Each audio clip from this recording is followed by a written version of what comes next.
वो भागे हुए भगौड़े हैं जो पीटीआई को छोड़कर भाग गए, तो उनको कोई हक हासिल नहीं है, ना किसी रहनुमा से मुलाकात का, ना पीटीआई से बात करने का। वो पीटीआई को छोड़कर पीटीआई के गद्दार हैं। मुलाकात की सर शाहमूद कुरैशी से उन्होंने? मुझे मालूम नहीं है, मैं नहीं समझता कि मुलाकात की हो या ना की हो, इसकी कोई किसी किस्म की अहमियत है। सर आप पुराने सियासतदान हैं, कानून दान भी हैं, आप कुछ समझते हैं कि कोई रास्ता ऐसा निकल सकता है कि किसी तरीके से कोई मामला सेटल हो जाए? देखिए, अगर आप पहले 26वीं तरमीम वापस लें और आइन के मुताबिक इलेक्शन कराएं तो रास्ता निकल आएगा।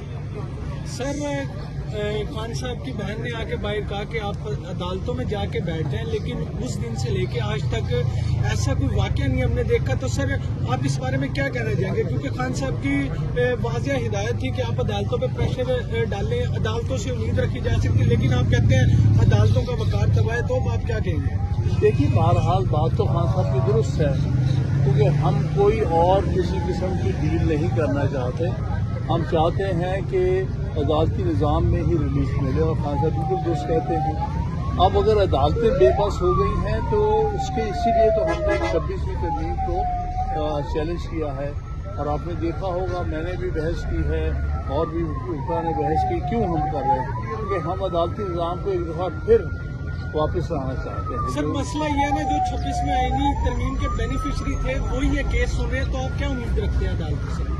हम उम्मीद तो नहीं रखते, लेकिन बहरहाल कोशिश जारी रहनी चाहिए। इनसे तो हमें कोई उम्मीद नहीं। हामिद खान साहब, लेकिन जैसे फुल कोर्ट बिठाएंगे तो शायद हालात हामिद खान साहब ये बताइएगा, जो 27वीं तरमीम आ रही है उस पर पीपल्स पार्टी के साथ आपकी कोई बन सकती है बात, क्योंकि अकेले पीटीआई तो इसके खिलाफ कुछ नहीं कर सकती। 26वीं तरमीम भी आई है, पीपल्स पार्टी से हो सकती है कोई बात?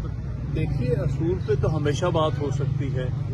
26वीं तरमीम से पहले हमने फजलुर रहमान साहब से भी बात की थी, क्योंकि एक असूली बात है, जो भी 27वीं तरमीम की मुखालफत करेगा हम उसके साथ हैं, क्योंकि 27वीं तरमीम और 26वीं तरमीम दर हकीकत आइन का कत्ल है।